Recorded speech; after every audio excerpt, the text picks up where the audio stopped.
अगले market crash में 90% से ज्यादा लोग अपना पैसा गंवाने वाले हैं। और सबसे डरावनी बात यह है कि उन्हें भनक तक नहीं लगेगी कि उनके साथ क्या हुआ।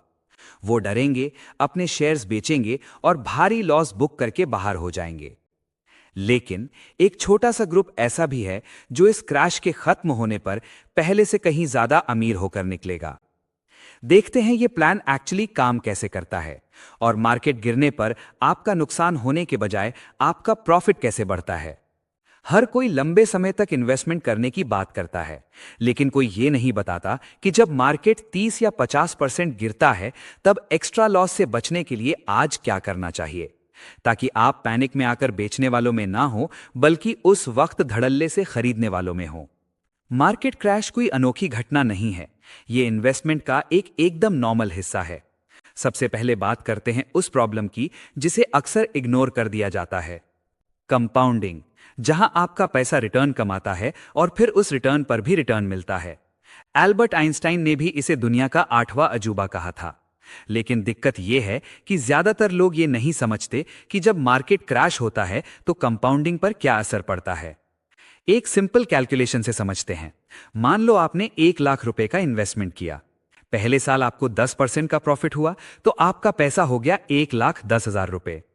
दूसरे साल फिर 10% का प्रॉफिट मिला, अब आपके पास है 1,21,000 रुपए। अब इमेजिन करो तीसरे साल में मार्केट 40% गिर जाता है। अब आपका पैसा 1,33,000 रुपए नहीं है, वो सीधा गिरकर 72,600 रुपए रह गया है। आपने जो कमाया था वो तो गया ही, साथ में आपकी असल रकम का भी बड़ा हिस्सा डूब गया। लेकिन यहां असली कैच है। 72,600 रुपए से वापस 1,21,000 रुपए तक पहुंचने के लिए आपको 40% की नहीं बल्कि 67% की ग्रोथ चाहिए, क्योंकि लॉस हमेशा प्रॉफिट से ज्यादा भारी पड़ता है। इसे लॉस की असिमेट्री कहते हैं। यही वजह है कि जो लोग क्रैश के दौरान डर कर अपना इन्वेस्टमेंट बेच देते हैं वो कभी पूरी तरह से रिकवर नहीं कर पाते। फिडेलिटी की एक फेमस स्टडी है।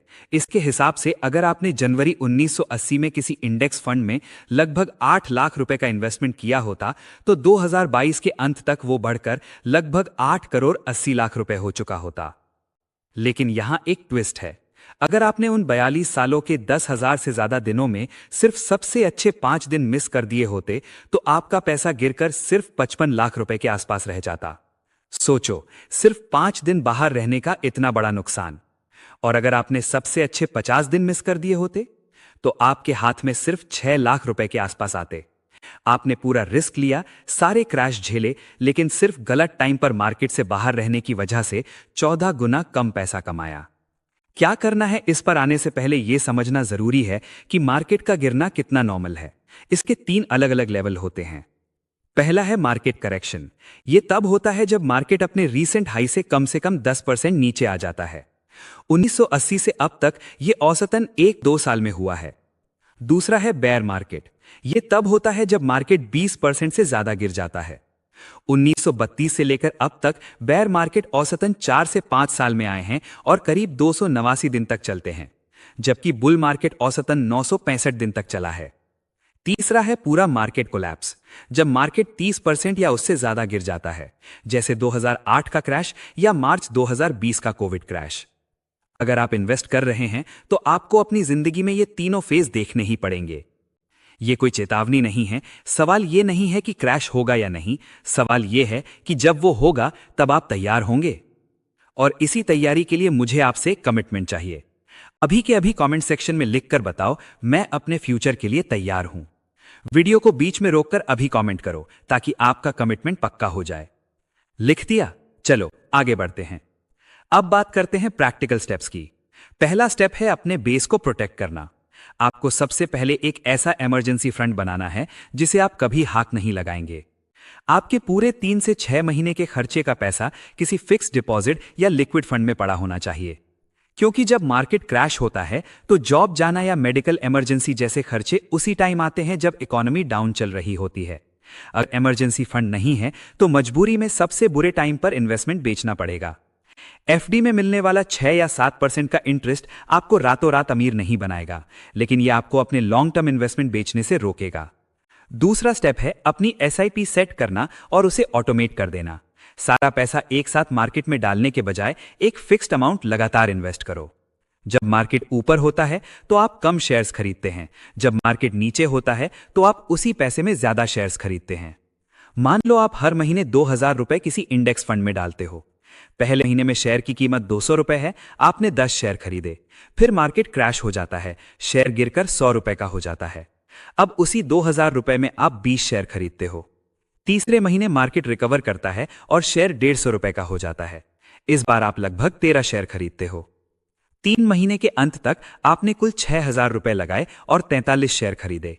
आपकी एवरेज कॉस्ट करीब 140 रुपए प्रति शेयर आई। अगर मार्केट 200 रुपए पर ही रुका रहता तो आप सिर्फ 30 शेयर खरीद पाते। क्रैश ने आपको ज्यादा शेयर्स जमा करने में मदद की। एक तैयार इन्वेस्टर के लिए क्रैश कोई डिजास्टर नहीं है, ये एक डिस्काउंट इवेंट है। इसे ऑटोमेट करो ताकि आपका इमोशन बीच में ना आए। तीसरा स्टेप है क्रैश से पहले अपने पोर्टफोलियो को सही तरीके से डाइवर्सिफाई करना। अपना सारा पैसा एक ही जगह मत डालो। देश के निफ्टी 50, इंटरनेशनल मार्केट्स, बॉन्ड्स और रियल एस्टेट में पैसा बांटो। जब किसी एक जगह पर भारी नुकसान हो तो बाकी हिस्से उस झटके को संभाल सकें। 2008 के क्राइसिस में फाइनेंशियल शेयर्स 55% से ज्यादा गिरे थे। क्रैश में टेक शेयर्स 70% से ज्यादा गिरे थे। जिनका पूरा पैसा एक ही जगह था, उनकी दशकों की मेहनत पानी में मिल गई। अब सबसे अहम हिस्से पर आते हैं, जो है आपका माइंडसेट। क्रैश के दौरान आपका पोर्टफोलियो भारी लॉस में दिखता है। आपका दिमाग आपको बाहर निकलने का सिग्नल देने लगता है। इसे लॉस अवर्जन कहते हैं। रिसर्च बताती है कि पैसा खोने का दर्द पैसा कमाने की खुशी से लगभग 2 गुना ज्यादा भारी होता है। मतलब 1,000 रुपए हारने का दुख 1,000 रुपए जीतने की खुशी से डबल होता है। इसका हल ये नहीं है कि आप डरना बंद कर दें। हल ये है कि डर लगने से पहले ही आप एक रिटर्न इन्वेस्टमेंट प्लान बना लें। एक पेपर पर लिखो कि आपने कहां इन्वेस्ट किया है और मार्केट 20 या 40% गिरने पर आप क्या करोगे। पीटर लिंच ने 1977 से 90 तक फिडेलिटी मजेलन फंड में औसतन 29.92% का शानदार रिटर्न दिया था। फिर भी कई लोगों को लॉस हुआ क्योंकि उन्होंने तब पैसा डाला जब परफॉर्मेंस टॉप पर थी और मार्केट गिरने पर डरकर बेच दिया। आपको उनसे ज्यादा स्मार्ट बनना है। जेपी मॉर्गन की रिसर्च के हिसाब से स्टॉक मार्केट के सबसे अच्छे दिन अक्सर क्रैश के दौरान या उसके तुरंत बाद आते हैं। S&P 500 की हिस्ट्री में सबसे बड़े रिटर्न्स में से 7 रिटर्न 2008 के क्राइसिस के दौरान ही आए थे।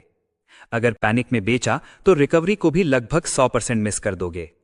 मार्च 2020 में मार्केट सिर्फ 5 हफ्तों में 34% गिर गया था। जो डरे थे उन्होंने सबसे नीचे के लेवल पर बेच दिया, लेकिन 5 महीने बाद ही मार्केट रिकवर हो गया। जो टिके रहे उन्होंने गजब का रिटर्न बनाया।